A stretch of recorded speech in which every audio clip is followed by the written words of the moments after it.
Fenêtre sur cœur, avec l'association Donner la main, don de soi. Jean-Marc Roffa. Fenêtre sur cœur, chaque mois sur Lyon Première. Bonjour Jean-Marc pour cette nouvelle édition, bienvenue. Bonjour Gérald de Bouchon, avec une émission comme d'habitude exceptionnelle, chargée d'émotions, avec l'association aujourd'hui Appel. Et cette association, on s'est rencontrés sur un pont, ce n'est pas banal, et pas n'importe quel pont, c'était le 12 février, la passerelle de la Confluence, pour jeter à l'eau des poupées symbolisant des enfants victimes d'un cancer ou décédés d'un cancer. Et l'association Appel était là. Bonjour, je suis en compagnie de la présidente Rose Fromont. Alors pourquoi avoir rejoint l'appel de Donner la main don de soi, d'Eva pour la vie et d'Edon Marina pour jeter ces poupées? Bonjour Monsieur Roffa. Dès que nous avons reçu le mail de l'association Eva pour la vie annonçant l'opération Poupée pour les cancers pédiatriques, il nous a paru légitime et incontournable de soutenir cette action. L'appel représenté ce jour-là par une quinzaine de personnes authentifiait 35 ans de combat auprès des enfants et de leurs familles. Oui, puisque votre association a 36 ans. Voilà. Et 35 ans d'aide à la recherche en oncologie pédiatrique. Donc beaucoup d'émotions que vous avez partagées et aussi un message fort. Il y a une loi à faire passer, 120 députés de droite l'ont voté, on lance un appel à la gauche. Alors tout de suite, l'appel, qui êtes-vous et que veut dire appel ? Alors l'association philanthropique de parents d'enfants atteints de leucémie ou autres cancers, donc Appel avec 2 P, est une association régie par les dispositions de la loi 1901. Elle est reconnue d'intérêt général et est adhérente à l'UNAPECL, qui est l'Union nationale des associations de parents d'enfants atteints de cancer ou de leucémie. Elle a été créée en 1978, donc comme vous disiez tout à l'heure, on a 36 ans cette année, par un groupe de parents soucieux d'améliorer le sort des enfants en milieu hospitalier. Et les hôpitaux vous aiment bien, puisqu'on parle beaucoup de vous quand on est à l'hôpital à Lyon. Les hôpitaux nous aiment bien. Et nous, on est très, très contents et très fiers d'être aussi bien intégrés dans l'hôpital. Alors cela tombe bien, on a aussi dans notre studio quelqu'un d'important qui nous fait l'honneur d'être là. C'est le professeur Yves Bertrand. Bonjour. Bonjour. Vous êtes l'administrateur de l'IHOP. Alors un nom barbare, mais derrière il y a de jolis soins, notamment auprès des enfants. Cela veut dire quoi, IHOP ? Oui, nous avons créé l'IHOP il y a maintenant 6 ans. Oui. Et c'est la réunion de l'hôpital de Brousse, dans lequel nous travaillions avec l'appel auparavant, et le centre Léon Bérard. Nous avons voulu réunir à Lyon les enfants traités pour leucémie, cancer et pathologie hématologique, donc sous le sigle d'IHOP, qui veut dire Institut d'hématologie et d'oncologie pédiatrique. Très bien. Moi-même, j'avais été sauvé à De Brousse quand j'étais tout petit. Donc voilà, cela me parle. Et puis, nous avons... à l'écoute et en ligne téléphonique, Sébastien, qui va nous parler du bienfait d'Appel, puisque cette association est faite pour soulager les familles, surtout faciliter le maintien à proximité du papa, de la maman auprès de l'enfant. Alors Sébastien, bonjour. Bonjour. Vous avez 2 enfants qui ont été concernés par ces séjours à Lyon. Alors comment vous avez vécu cette main tendue de l'association Appel et qu'est-ce qu'ils vous ont apporté ? Bah oui, c'est effectivement une main tendue qui permet en fait tout simplement de soulager les parents dans un moment difficile et puis finalement qui leur permet de mieux accompagner les enfants parce qu'être un bon accompagnant, c'est être disponible pour nos enfants et le fait très concrètement d'avoir accès à un logement, une solution de logement. Nous on vient d'assez loin, on est à 200 km de Lyon. En Haute-Savoie Voilà, c'est ça. Et le fait tout simplement de pouvoir être logé pour des choses très concrètes de la vie quotidienne, pouvoir faire une lessive pour ses enfants, pouvoir se faire à manger, pouvoir dormir dans un coin où on peut se ressourcer, s'isoler un petit peu. C'est des choses qui nous sortent de ces chambres qui sont fermées. Les enfants n'en sortent pas, ils sont isolés, il y a des machines, il y a des bruits. Donc lorsqu'on ne peut pas faire autrement, on essaye de dormir avec eux dans la chambre. Oui. Mais pour ce qui est d'être bien, d'être à leur côté dans la meilleure humeur possible, c'est vrai que l'appel, c'est vraiment un soutien extraordinaire, quoi. Merci pour votre témoignage. J'ai Rose qui va nous parler un petit peu de ce passage. Vous connaissez bien cette famille ? Absolument. Bonjour Sébastien, je suis... comme je disais tout à l'heure, vous avez répondu spontanément à notre invitation à cette émission et vraiment merci. C'est nous. Alors Rose, concrètement, qu'est-ce que vous avez proposé à cette famille de Haute-Savoie pour faciliter le fait qu'ils soient à côté de leur enfant? Alors, on leur a proposé un hébergement gratuit parce que l'Appel, on a un appartement qui nous appartient. On a pu, avec nos petits bras musclés, réussir à réunir suffisamment d'argent pour acheter un appartement. Et cet appartement, il est mis à disposition des familles. Alors, c'est un appartement multifamille. On peut loger jusqu'à 6 personnes. Donc, ça leur rappelle peut-être un peu la période de la colocation quand ils étaient plus jeunes. Mais je souris parce que j'essaye de donner un ton un peu relax à cette émission. Mais c'est vrai que pour certains parents, c'est un plus de se retrouver à plusieurs. Alors, je voudrais quand même dire, je sais bien que les chiffres, ça ennuie un peu tout le monde, mais l'hébergement des familles sur 5 ans, parce qu'on a quand même le fonctionnement de cet appartement, même si on en est propriétaire, sur 5 ans, c'est quand même 35 000 € pour 3 290 nuitées. Voilà, donc c'est quand même des chiffres qu'il faut entendre. Alors moi, il y a une question qui me brûle les lèvres, je m'adresse au professeur Yves Bertrand, c'est qu'est-ce que ça apporte cet encadrement de l'association Appel dans tout votre programme de soins? Le fait d'avoir papa-maman à côté, c'est quand même quelque chose qui facilite votre travail. Comment vous le vivez au quotidien? Oui, c'est fondamental. Moi, je connais l'Appel depuis plus de 25 ans maintenant et nous travaillons main dans la main et c'est vrai qu'ils sont très utiles. Donc à l'hôpital de Brousse, nous n'avions pas la possibilité d'hospitaliser les parents avec les enfants. Nous n'avions pas de chambre mère-enfant du fait de l'absence de place. Et c'était fondamental par les appartements que l'Appel mettait à la disposition des parents, que les parents qui habitent loin comme ça, 200, 300 km de l'hôpital, puissent rester sur place, dormir à côté de leurs enfants. Ils m'en parlent encore 20, 25 ans après. Donc c'est vraiment fondamental. Même si on a eu un témoignage aujourd'hui, j'en ai beaucoup d'autres à chaque consultation. Et c'est vraiment très important. Donc c'est vraiment la possibilité que les parents restent à côté. Et actuellement, les conditions d'hospitalisation se sont améliorées. Puisque les parents peuvent dormir, comme l'a signalé Sébastien juste avant, les parents peuvent dormir à côté de leur enfant, mais les 2 parents ne peuvent pas rester dans la chambre. Et je pense que c'est important, comme je leur dis systématiquement, qu'ils puissent se ressourcer un peu, sortir un peu du cadre de l'hôpital, ne pas entendre les bruits des machines, des pompes. Et l'Appel est vraiment d'une aide énorme pour cet accueil. On aura encore des témoignages dans cette émission Fenêtre sur Cœur sur Lyon Première dans quelques instants et même un témoignage important du parrain de votre association. On se retrouve dans quelques instants. À tout à l'heure, Jean-Marc, en ce qui concerne les renseignements, on peut les retrouver sur 2 sites internet, appel-rhône-alpes.com et puis bien sûr sur le site de Donner la main don de soi, donner-la-main.org. À tout à l'heure. Retrouvez Fenêtre sur Cœur en podcast sur le site www.lyonpremière.info. Fenêtre sur Cœur avec l'association Donner la main, don de soi. Jean-Marc Roffa. La suite de Fenêtre sur Cœur avec vous, Jean-Marc, et aujourd'hui on parle de l'Appel, l'association pour l'hébergement et l'encadrement des familles ayant un enfant hospitalisé. Et oui, il y a encore beaucoup d'émotions puisqu'on va avoir quelqu'un en direct de l'hôpital, une maman, dans quelques instants. Et surtout, nous avons l'honneur d'accueillir dans nos studios le parrain. Et il faut des gens connus pour aider et soutenir ces actions. C'est le comédien Jacques Chambon. Bonjour. Bonjour Jean-Marc. Bonjour Jacques, tu étais déjà intervenu pour Donner la main don de soi pour les soirées du rire et du sourire à la salle Rameau. Je me souviens. Une maladie orpheline qui s'appelle l'ataxie de Friedreich. Donc on a besoin de toi, on a besoin des comédiens, on a besoin des artistes pour tout simplement véhiculer une information, un appel d'urgence. Merci donc d'être avec nous et d'être le parrain de l'association Appel. Alors pourquoi avoir pris cette association sous ton aile? Alors en fait l'Appel, je ne la connaissais pas, même si dans ma famille j'ai eu à suivre l'évolution d'un de mes neveux qui a été malade et qui a été atteint de la leucémie, donc j'ai suivi son parcours. C'est quelque chose qui m'a beaucoup touché à l'époque, ça remonte à déjà un bout de temps, mais enfin voilà.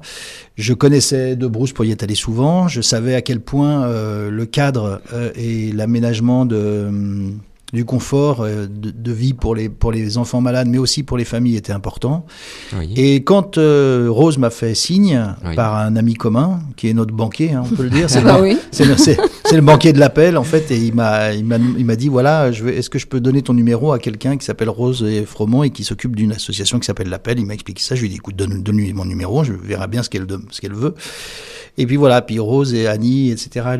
J'ai rencontré les gens du bureau qui m'ont expliqué leur but et leur fonctionnement. Et ce qui m'a le plus marqué là-dedans, ce qui m'a le plus fait tilt tout de suite, c'est que c'était dans le concret. On était dans le concret, on n'était pas dans un vœu pieux, on était dans comment aménager au jour le jour, au quotidien, sou par sou, facilité par facilité, kilomètre par kilomètre, la vie des parents, des enfants hospitalisés. Alors justement, Jacques, ça tombe bien, on a une famille au bout du fil, une famille qui est concernée puisque leur fille Lisa est actuellement hospitalisée, elle a 17 ans. Sandrine, bonjour. Oui, bonjour. Bonjour Sandrine. Alors dites-nous, Rose Fromont, la présidente, vous écoute également, dites-nous ce que vous apporte cette association. Beaucoup de soutien, moralement et financièrement bientôt, puisque ma fille va devoir, aimerait porter une prothèse au niveau capillaire, mais surtout beaucoup de soutien, d'écoute.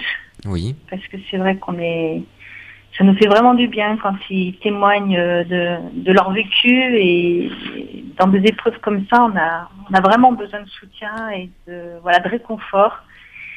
Et ça fait du bien d'entendre que les enfants peuvent être soignés et guéris de la leucémie. Et surtout vous avoir à proximité, à côté d'eux, dans une structure. Alors Rose, expliquez-nous ce que vous apportez par exemple à cette famille concrètement.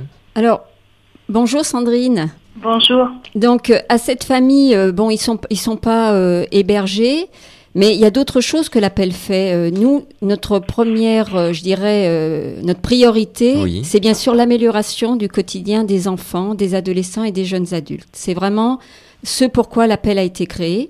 Alors, ça peut être par la participation financière aux activités ludiques et aux classes vertes des enfants hospitalisés, et la réalisation de rêves d'enfants. Sur 5 ans, c'est 46 000 €. Par le financement d'une sophrologue et d'une socio-esthéticienne à l'hôpital pour les enfants, les adolescents, les jeunes adultes. Sur 5 ans, c'est 24 000 €. Et puis, comme disait Sandrine, une aide morale. On est sur l'hôpital toutes les semaines. Donc, on va à la rencontre des parents. Ils viennent à notre rencontre. Et puis, on aide les familles matériellement également. Toutes ces familles éprouvées par la maladie. Alors, pour vous donner un ordre de grandeur, sur les 5 dernières années, c'est 60 000 € d'aide financière couvrant à peu près 140 familles. Et d'où viennent vos ressources ? Alors, d'où viennent nos ressources ? Nos ressources, elles viennent des dons, des adhérents, des manifestations que l'on fait tout au long de l'année, et puis des événements que d'autres associations ou particuliers font pour nous. Alors ça va de la rencontre sportive au concert, à la représentation théâtrale, à des marches, à des quêtes, toutes les manières de ramener de l'argent. Alors Sandrine, comment vous le vivez au quotidien, cette main tendue vers vous ? Comment dire, un gros soulagement, vraiment une aide, personnellement, pour moi, une aide très précieuse, qui me fait beaucoup de bien quand je peux discuter avec elle, parce que ça me redonne un peu de baume au cœur, on va dire, et ça me permet de tenir, moralement, c'est pas toujours drôle. Donc c'est vraiment pour moi, vraiment, et même pour mon mari, c'est vraiment un soutien moral, vraiment qui nous est vraiment très cher. Eh bien, et heureusement qu'il y a des personnes comme ça qui nous remontent moralement, parce que voilà. Eh bien, faites une grosse bise à Lisa de notre part. Bon courage à elle. Et Jacques Chambon, alors on touche du doigt vraiment l'émotion, le quotidien. Je suppose que ta vie d'artiste est bouleversée quand même. Ça remue les tripes quand on est au contact de ces familles, de ces enfants. Bien sûr. Alors je ne crois pas que le fait d'être artiste nous expose encore plus à l'émotion. Ce qui se passe, c'est que je suis artiste, oui, mais je suis avant tout un citoyen. Enfin, je suis quelqu'un qui vit au milieu des autres. Et par conséquent, je pense que quand on a la possibilité d'allier notre métier et le peu de notoriété qu'on peut avoir, parce que c'est une notoriété très relative, qu'on peut allier tout ça à quelque chose qui puisse aider et profiter aux autres, il n'y a pas de raison de dire non.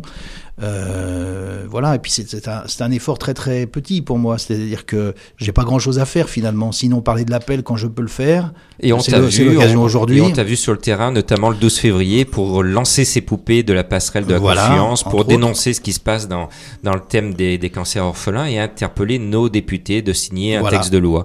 Eh bien Jacques, on se retrouve dans quelques instants pour poursuivre cette émission avec encore un témoignage poignant. Et là, on se rendra compte que à l'hôpital, on peut poursuivre ses cours et même passer le bac. On se retrouve tout de suite. À tout à l'heure, Jean-Marc. Donner-la-main.org, c'est le site pour se renseigner. Et puis le site de l'appel, appel-rhône-alpes.com. À tout à l'heure pour continuer cette émission. Retrouvez Fenêtre sur Cœur en podcast sur le site www.lyonpremière.info. Fenêtre sur Cœur avec l'association Donner la main, don de soi. Jean-Marc Roffa. Et la suite de Fenêtre sur Cœur aujourd'hui avec l'association Appel, l'association pour l'hébergement et l'encadrement des familles ayant un enfant hospitalisé. Jean-Marc, la suite de cette émission avec encore des invités ce soir. Oui, tout à fait, parce que nous sommes là pour montrer qu'il y a beaucoup de vie dans l'hôpital et que notamment on peut y travailler, notamment puisqu'on s'adresse aux enfants, suivre des cours et même passer son bac. Alors nous avons en ligne quelqu'un qui a réussi dans cette démarche, c'était en 2008. Bonjour Aurélie. Bonjour. Alors, dites-moi, vous avez réussi votre bac tout en étant hospitalisé. Comment vous êtes organisé avec l'aide de l'association Appel ? Je sais pas. Ah, vous avez peut-être beaucoup de facultés pour bien réviser. 3 semaines avant, je ne reconnaissais pas mes parents et oui. J'ai passé mon bac pour aller chercher des points pour le mois d'août, le mois de juin après, oui. Et je l'ai eu. D'accord. Je sais pas comment j'ai fait.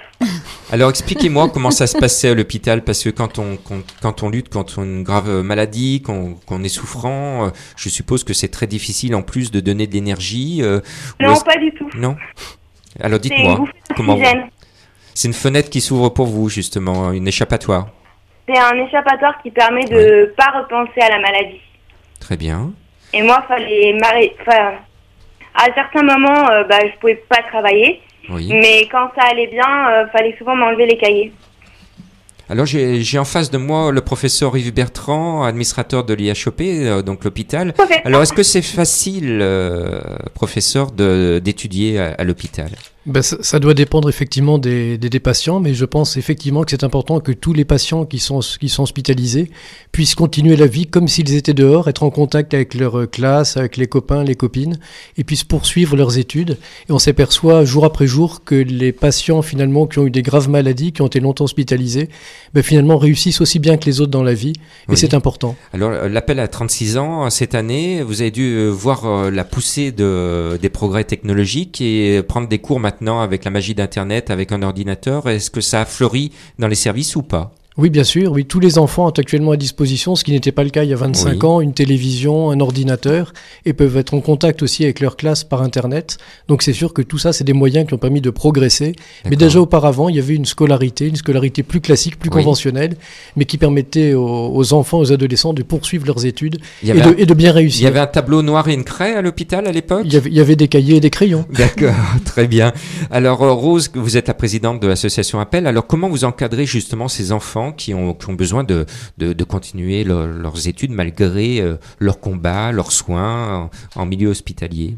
Alors déjà, pour les familles qui sont éloignées, le fait que les parents puissent être près de leurs enfants, je pense qu'Aurélie ne contestera pas, mais je pense que ça peut aider, surtout quand on passe le bac, de savoir que papa et maman sont pas très loin. Donc ça, c'est déjà un plus, comme on disait tout à l'heure, la proximité, que les parents soient au chevet de leurs enfants, parce que même quand on a l'âge de passer le bac, on a besoin de ses parents. Et en plus, quand on est malade, on est plus vulnérable. Donc les parents, même si des fois il y a des conflits, on a besoin de les avoir pas trop loin. Donc alors Aurélie, justement, comment vous l'avez vécu à l'époque ? C'était en 2008, je le rappelle. Votre vie, comment elle était pour qu'on puisse l'imaginer ? Le professeur Bertrand j'étais dans son service, donc il pourra qu'attester. Mais j'avais des cours avec les professeurs de l'hôpital. Donc en français, j'avais aussi des professeurs venus de l'établissement d'où venaient les professeurs en anglais, en philo et c'est tout. Oui. C'était en bac littéraire. Et pour les autres matières, c'était mes professeurs de mon lycée en Haute-Savoie qui ont été très gentils, qui m'ont accompagnée avant et après le bac. Oui. Et qui m'ont passé les cours avec des amis qui m'ont passé les cours qui sont adaptés en fait et c'est tous les deux autant l'équipe médicale parce que sans eux déjà je serais pas là. Oui. Et j'aurais pas eu mon bac non plus. L'équipe médicale, la famille, les parents, l'association aussi qui m'a logée quand j'ai passé mon bac parce que je pouvais pas aller à l'hôtel. J'avais des conditions et qui ont bien voulu nous prêter une chambre avec ma mère pour que je puisse passer mon bac à Lyon. C'est là toute la magie de l'association Appel? Oui, de l'association Appel qui nous a prêté, qui nous ont une chambre pour que je puisse loger à Lyon. Parce que j'avais des réglementations, je devais pas aller dans le monde. Alors, professeur, c'est le cas de le dire avec un jeu de mots. Est-ce qu'on peut avoir une dérogation quand on est à l'hôpital, qu'on doit passer son bac et au moment de l'épreuve officielle, on n'est pas bien? Qu'est-ce qui se passe dans ce cas-là? Bien sûr, on peut avoir une dérogation. Et je remercie Aurélie d'avoir effectivement dit que c'est un travail d'équipe. C'est surtout ça que je retiens. On a besoin des associations, des infirmières, des auxiliaires, des personnes qui font le ménage, des médecins, de tout le monde, des professeurs. Et c'est vrai que l'hôpital, c'est toute une équipe. Et c'est grâce à cette équipe qu'on arrive à guérir. Et Aurélie a très bien résumé la situation. Et actuellement, vous avez des étudiants, vous avez des personnes qui sont peut-être avec un diplôme en bout de course. Et actuellement, on a plusieurs enfants et adolescents qu'on a pris en charge dans le service durant les dernières années, qui sont devenus infirmières, médecins, kinésithérapeutes. Et donc, on les revoit maintenant dans le cadre de leurs études. Et ça fait vraiment beaucoup de plaisir de revoir les anciens patients qu'on a connus quand ils étaient petits et qui vivent une vie, entre guillemets, normale. Alors, c'est tout gagnant. Rose, vous êtes la présidente de l'association. Que du bonheur que vous offrez? Nous, on est... alors, c'est beaucoup de travail, s'occuper d'une association, mais quand on voit ces témoignages, eh bien, on sait pourquoi on est là. Alors, on le savait déjà parce qu'on est quand même d'anciens parents, donc on a vécu des choses dans notre vie, mais avec des enfants malades. Mais voilà, d'avoir ces témoignages, c'est vraiment que du bonheur. Alors, Aurélie, vous êtes avec nous. Vous avez un message pour les étudiants, les écoliers qui sont en train de plancher à l'hôpital. Qu'est-ce que vous leur disiez? Il faut s'accrocher. Pardon. Oui. Je suis un peu émue. Oui. On le comprend que vous soyez ému. Est-ce que vous avez un petit message à dire aux enfants qui sont en train d'étudier à l'hôpital, comme vous à l'époque? Il faut s'accrocher parce que c'est une bouffée d'oxygène et que c'est pas parce que, par exemple, on peut pas passer son brevet parce que moi à l'hôpital j'ai passé mon brevet.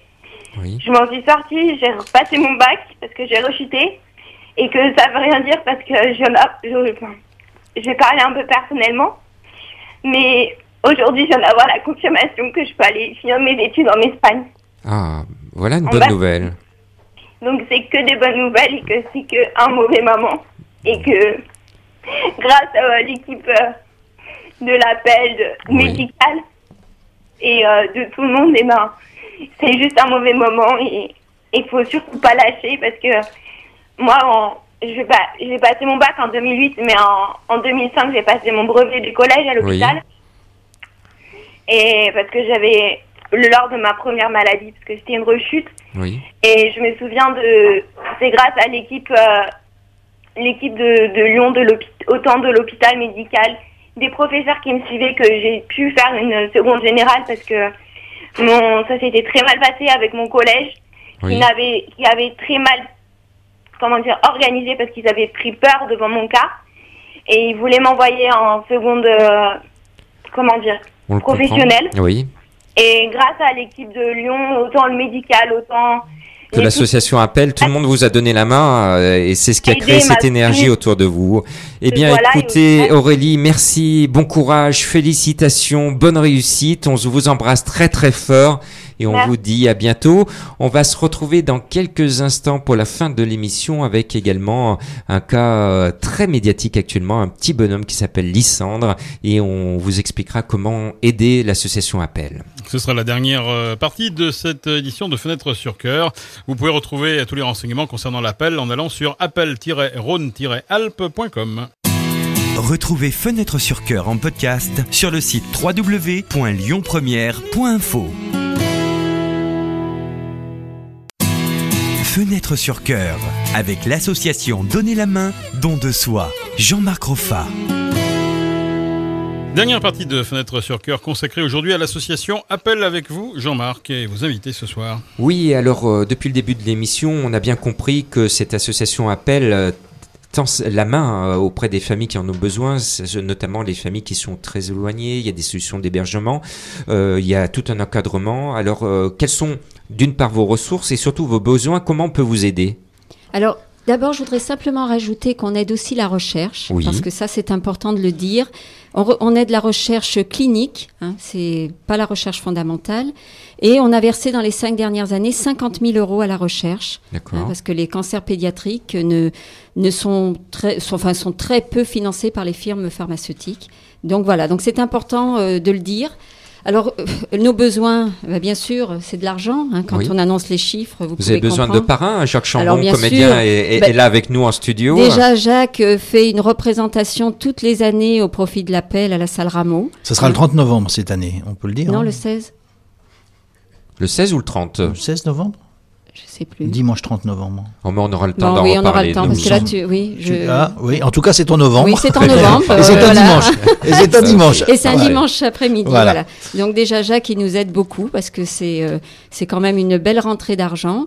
Alors, les dons, bien sûr, vous avez nos coordonnées sur le site, n'hésitez pas à faire des dons. On est d'intérêt général, donc c'est défiscalisé. Vous aurez un reçu CERFA, c'est important pour les entreprises, mais même pour les particuliers. Et puis, si vous voulez pas faire un don, eh bien vous pouvez organiser des manifestations au profit de l'Appel. Il y a plein de choses qui peuvent se faire dans le milieu sportif, culturel. Très bien. Voilà. Donc et vous étiez le 12 février avec nous, avec l'association Donner la main, don de soi, et dont Marina, Eva pour la vie, pour dénoncer l'abandon de certaines recherches autour des enfants, avec ces poupées que nous avons lancées de la passerelle de la confiance. Et puis en même temps, nous avons eu, au moment de la Saint-Valentin, une très très belle histoire à l'occasion du vide-grenier des célibataires organisé par notre association Donner la main, don de soi, autour d'un petit Lysandre qui était inconnu de tout le monde début février. Tout d'un coup, c'est une vedette nationale et internationale. On a son papa en ligne. Christophe, bonjour. Oui, bonjour Jean-Marc. Alors, complètement bouleversé votre vie depuis que votre petit Lysandre, 9 mois, a été médiatisé par Donner la main, don de soi. Oui, ça a été vraiment extraordinaire. Je tiens à remercier infiniment toute l'équipe de Donner la main, don de soi et vous tout particulièrement. Ces merveilleuses actions nous ont permis de récolter des fonds. Alors rappelez-nous, Lysandre, il a 9 mois, il est victime de quel cancer ? Alors, Lysandre est victime d'un cancer de la rétine, donc c'est un rétinoblastome, c'est une maladie très rare qui touche à peu près un enfant sur 20 000. Oui. Donc Lysandre a déjà perdu un œil, on lui a retiré son œil remplacé par une prothèse, et maintenant il y a eu plusieurs récidives aussi sur son seul œil valide, donc tout le combat réside à consister à un suivi à vie, jusqu'à l'âge adulte de Lysandre, pour qu'il puisse conserver la vue sur cet œil-là, et que les tumeurs ne se dispersent pas ailleurs, qui ne soient pas sujets à d'autres cancers éventuellement. Donc voilà, c'est et un lourd combat. Et en plus, il est obligé d'aller régulièrement à Paris à l'Institut Curie, c'est cela? Voilà, au minimum beaucoup de frais pour vous. Oui. Au minimum 1 fois par mois dans le meilleur des cas. Donc voilà, cette aide est vraiment extrêmement précieuse, et outre tous ces dons et cette générosité. Alors les dons viennent de partout, même des dom-toms. On a eu même un appel d'Agadir. Donc tout le monde est là avec vous. On vous offre même des séjours en Bretagne et en Charente-Maritime. Lysandre, franchement, vit là une belle aventure. Il a même rencontré au vide-grenier des célibataires son parrain de cœur. Voilà, c'était une rencontre vraiment très émouvante, exceptionnelle. Son parrain de cœur, donc qui a été victime de la même maladie que Lysandre en 1982. Donc malheureusement, il bénéficiait pas à l'époque des mêmes qualités de traitement. Donc oui. Malgré ça, il a pu s'en sortir. Ça faisait partie d'un des miraculés de l'époque. Il a pu s'en sortir, se porte très bien aujourd'hui, attend même un petit enfant très prochainement bientôt. Donc voilà, c'est porteur d'espoir. Alors Christophe, on a un parrain, le parrain de l'association Appel, qui est Jacques Chambon, le comédien qui te connaît, qui connaît le Lysandre, parce que toute la presse en parle actuellement. Bonjour Christophe. Alors Jacques, quand tu rencontres ce genre de situation, qu'est-ce que tu ressens? Je suis d'abord très admiratif de l'énergie des parents. C'est surtout ça aussi qui m'assoit un peu à chaque fois. C'est vraiment d'entendre Christophe, d'entendre les parents de ses enfants qui se disent allez, de toute façon le meilleur moyen d'accompagner notre enfant, c'est d'être dans une dynamique positive, de se battre, de se bagarrer, de créer du réseau autour de nous, mais pas seulement un réseau de soutien, mais aussi pas seulement un réseau de soutien financier, mais aussi un réseau de soutien affectif, de soutien, ce que disait tout à l'heure Sandrine aussi, en disant à quel point c'est important d'avoir des gens avec qui parler. Tout à fait. Voilà, et du coup d'entendre Christophe, d'entendre ces gens-là qui disent voilà, on se bagarre, on y croit, on s'appuie sur la science, sur la connaissance médicale, sur les qualités incroyables des équipes médicales, et puis on continue à avancer pour notre enfant, mais aussi pour les autres, parce qu'il y a toujours aussi dans cette démarche-là, il y a toujours aussi l'envie de faire en sorte que ça serve aussi aux autres. Quoi. Et on a besoin d'artistes comme toi, Jacques, pour nous aider à médiatiser, à faire venir du public, à récolter des fonds, parce que les frais, souvent, qui ne sont pas tous pris en charge, sont très importants. Et comme c'est des années, c'est beaucoup d'argent. Merci Christophe. Je vous propose de conclure cette émission avec le mot de la fin à vous, l'association Appel. Comment on peut vous aider? Est-ce qu'il y a un site internet, un compte postal? Dites-nous comment on peut faire un don. Alors notre site internet c'est appel-rhône-alpes.com. Donc dessus vous aurez toutes les indications pour faire un don. Il y a le numéro de compte et vous envoyez simplement à notre adresse qui est 10 quai Rambaud dans le 2e arrondissement de Lyon. Donc un chèque au nom de l'Appel. Oui. Et puis si vous voulez faire une manifestation, n'hésitez pas à envoyer un mail sur le site. C'est moi-même qui lis les mails. Donc voilà, je serai... on va vous aider avec grand sourire. Christophe, pour aider Lysandre, il faut faire un don à l'association Donner la main don de soi. Et pour cela, c'est le site internet www.donner-la-main.org. Merci Christophe, une grosse bise à Lysandre. Merci à tous. Et merci à toutes les familles. Merci à toutes les familles qui ont participé à cette émission et qui profitent des bons soins, du bon encadrement à la fois de l'IHOP et de l'association Appel. À bientôt. Bon courage à tous. À bientôt pour une nouvelle édition de Fenêtre sur Cœur. Alors, on rappelle les sites internet appel-rhône-alpes.com et puis bien sûr le site internet permanent qui réunit toutes les initiatives de l'association Donner la main don de soi, donner-la-main.org. Passez une excellente fin de journée. Retrouvez sur Lyon Première l'émission Fenêtre sur Cœur présentée par Jean-Marc Roffa. Chaque mois, l'association Donner la main, don de soi donne un coup de projecteur sur des cas d'urgence. L'occasion pour tous de se mobiliser et de donner de l'espoir. Fenêtre sur Cœur est diffusée sur Lyon Première le lundi à 18h, le mardi à 10h, le mercredi à 13h, le jeudi à 19h et le samedi à midi.